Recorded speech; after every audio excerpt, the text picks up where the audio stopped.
Bonjour à tous, fin de la 23e semaine de cours. Alors aujourd'hui on va parler du coronavirus qui s'installe dans tout mon département, toute ma région d'ailleurs, hein, en Bretagne, dans le Morbihan. Ça y est, dans le Morbihan là on commence à être pas mal touché, notamment à côté de là où je suis, à côté de Vannes, donc à 15 minutes, à 15 km de Vannes, il y a pas mal de cas. Pour l'instant à Vannes il n'y en a pas. C'est pour ça que les universités n'ont pas décidé de fermer. C'était pas loin parce que lundi, en début de semaine,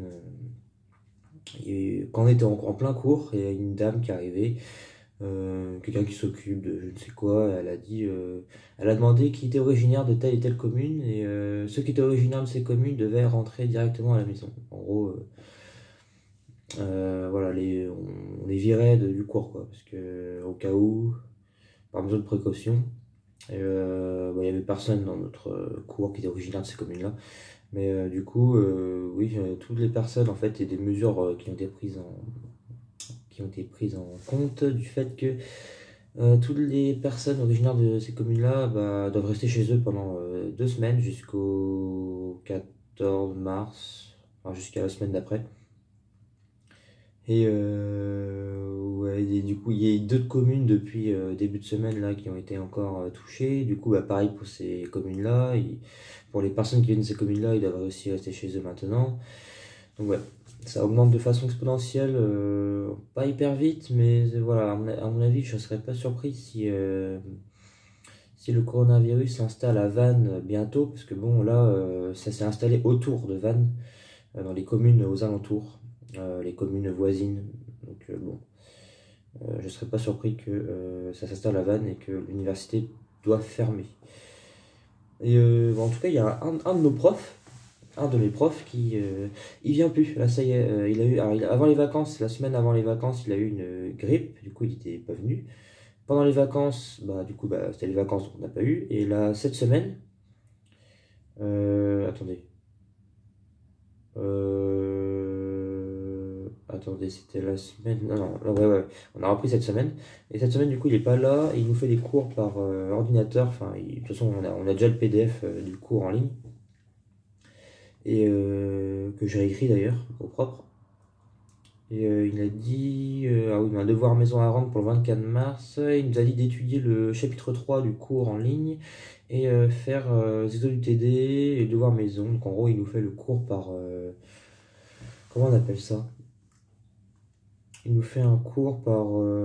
comment dire? À distance, quoi, en gros, quoi, limite. Parce qu'en fait, là, il vient pas à cause du coronavirus.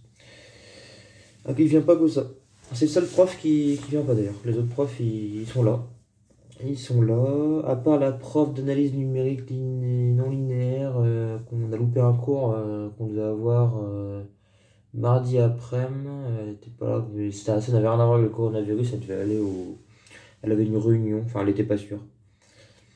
Et du coup, ouais, ça fait qu'on a loupé les deux cours de 2 heures de calcul différentiel, ainsi que 2 heures de cours, enfin un cours sur l'analyse numérique non linéaire. Voilà. Donc ouais, on verra bien ce qui se passera les prochains jours. En tout cas, là, on va bientôt passer au stade 3, d'après ce que j'ai entendu à la radio. Au stade 3 de l'épidémie, ou de la pandémie, je dirais, du coup, qui s'installe. Sinon, concernant les devoirs maison, alors aujourd'hui, cette semaine, c'était horrible. Surtout celui à rendre pour aujourd'hui. Alors d'abord, mercredi, on avait un devoir maison de géométrie affine à rendre, le fameux, celui que j'ai mis sur Instagram, le sujet. Et j'ai commencé seulement lundi, parce que j'ai été malade pendant la semaine de vacances, presque toute la semaine. Du coup, j'ai rien fait. J'ai commencé le lundi et j'ai réussi à terminer tranquillement. J'ai réussi à terminer mardi soir et à rendre pour mercredi. Mais le pire, c'était celui à rendre pour aujourd'hui, celui de probabilité que j'ai pas mis sur Instagram encore, parce que j'ai essayé de le mettre. Mais quand je prends en photo, en fait, il y a des notations mathématiques qui sont floues, parce qu'il y en a trop. Et du coup, j'arrive pas à faire en sorte que ça soit bien fluide. Donc, je trouve une solution pour le mettre sur Instagram, le sujet. Et oui, c'était à rendre pour aujourd'hui, pour vendredi. Et j'ai commencé mercredi soir. Mais j'avais presque rien avancé parce que j'étais bloqué sur une question pendant 2 heures au moins. Et du coup, j'ai laissé ça hier après-midi. Et j'ai passé toute mon après-midi et ma soirée, et une partie de la nuit aussi. Parce que d'ailleurs j'étais avec un pote en appel et je suis resté jusqu'à 3h30 du matin à faire le devoir maison. Et lui il a abandonné à 3h sans le finir, le DM, il manquait deux questions et demie. Moi j'ai réussi à finir ou à du moins compléter les réponses des questions quoi. Mais c'était horrible le temps qu'on a mis sur certaines questions, les deux premiers exos, on était bloqué à plusieurs passages et ça durait trop longtemps en fait ça mettait tellement de temps en fait pour trouver une solution à notre problème. Mais bon, au final, on a réussi à faire ce qu'on pouvait. En vrai, je me sens pas fatigué parce que 3h30 du matin, du coup, j'avais cours à 8h15 de proba en plus, justement. J'avais que ça parce que du coup, le cours de 10h30 jusqu'à 12h30, bah, c'est calcul diff et le prof est pas là. Mais en vrai, j'ai dormi. Surtout que j'ai même pas dormi à 3h30. Je suis couché à 3h30 et j'ai réussi à m'endormir seulement après 4h. J'arrivais pas à me... Tout ça pour faire deux cauchemars, hein, autant même pas dormir, limite. Mais en soi, je suis même pas fatigué. C'est juste physiquement, en fait, on se sent bizarre souvent quand on dort très peu. Alors, je me sens bizarre. Quand je parle, je suis pas en forme, mais je suis pas fatigué, en fait. Donc en soi, ça va. Donc le cours, ça a été, à part que c'était le moins intéressant depuis le début de l'année en proba, c'était sur les... Parce que là, on a vu les lois, on a utilisé les lois convolées, mais pour les fonctions caractéristiques, alors on a en lien avec la transformée de Fourier. C'est un peu compliqué pour l'instant. Bon. Déjà, rien que pour faire le DM, relire tout le cours et bien comprendre quoi choisir comme théorème et tout ça pour les exercices. Bien comprendre le lien entre l'espérance de psi, une fonction borélienne positive, d'une variable aléatoire du coup qui est à l'intégrale de bidule fois la fonction des densité. Est-ce que la variable aléatoire admet une densité, montrer qu'elle admet cette densité, on te donne la fonction, faut démontrer que ça admet bien cette densité. Est-ce que les variables x et y sont indépendantes grâce à la question précédente qui te disait de calculer la covariance de x et y.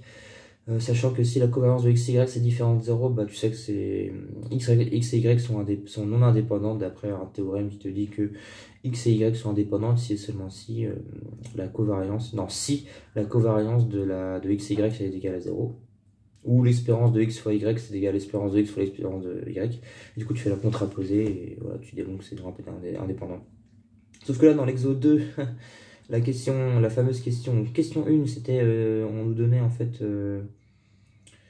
une variable aléatoire y, on te disait que, ah oui, la variable aléatoire y c'était égal à 2 fois epsilon moins 1, entre parenthèses, fois x, avec x une autre variable aléatoire de loi exponentielle lambda, et epsilon une loi uniforme sur l'ensemble 0,1, donc c'est pas un intervalle, c'est l'ensemble de points 0,1. Et on te donnait une variable aléatoire y. Première question, il fallait prouver que la fonction de densité de y, c'était 1 demi de lambda exponentielle moins lambda fois la valeur absolue de y. Et la question 2, il fallait calculer l'espérance de y et la covariance de xy. Et en fait, on trouvait 0 pour les deux trucs. Du coup, on ne pouvait pas conclure à la question 3, les variables aléatoires x et y sont-elles indépendantes? En fait, il aurait fallu, pour faire le lien avec la question 2, il aurait fallu trouver la covariance de xy est différente de 0 pour dire que c'est non indépendant. Mais en fait, c'est égal à 0. On ne pouvait pas conclure en fait. Et ce qui paraît, tout le monde a trouvé 0 aussi dans notre groupe. Du coup, pour montrer que c'est non indépendant, comment dire, utiliser une autre méthode qui consiste à montrer que le produit des fonctions densité est égal à la fonction densité du couple xy. Sauf que la fonction densité du couple xy, on ne peut pas la connaître.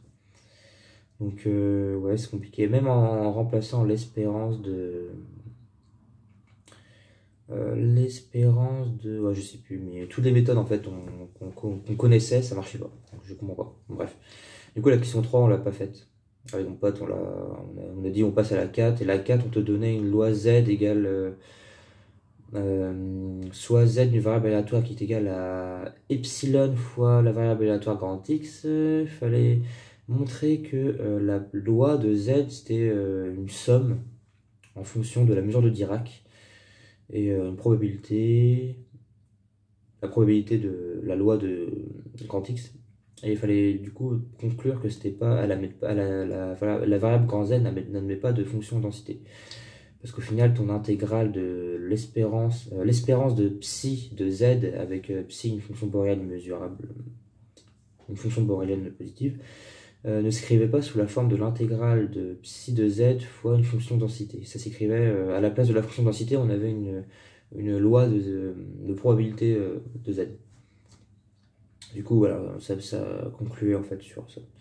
Exercice 3, loi de Poisson, on te disait alors soit x et y de variables indépendantes telles que x une loi exponentielle et y pareil, il fallait montrer que la loi x plus y suivait aussi une loi exponentielle. Ah non, loi de Poisson. Je suis trompé, c'est pas loi exponentielle, les trois lois que j'ai dit, c'était loi de Poisson. Et ça, on l'avait fait dans TD, du coup, bah, c'était un copier-coller. Et l'exo 4, c'était plus compliqué, je pourrais pas le dire là, je mettrai une photo de toute façon. On avait une fonction gamma, tout ça, on avait une grande fonction de densité, avec une intégrale à l'intérieur. Donc au final, c'était compliqué. Bref. Voilà, donc devoir maison à rendre pour mardi sur corps, courbe et surface que j'ai pas encore commencé. Donc on va faire ça ce week-end. Il y a un DS vendredi, la semaine prochaine, d'une heure de probabilité. Seulement une heure. Et la semaine d'après, c'est mardi, contrôle de corps, courbe et surface. Et géométrie affine aussi le jeudi. La semaine d'après, dans 2 semaines. Donc on verra bien. Donc voilà. Je sais pas, 11 minutes de vidéo, ouais, donc du coup bah, je vous laisse, donc je vous dis à la semaine prochaine et bonne semaine à vous.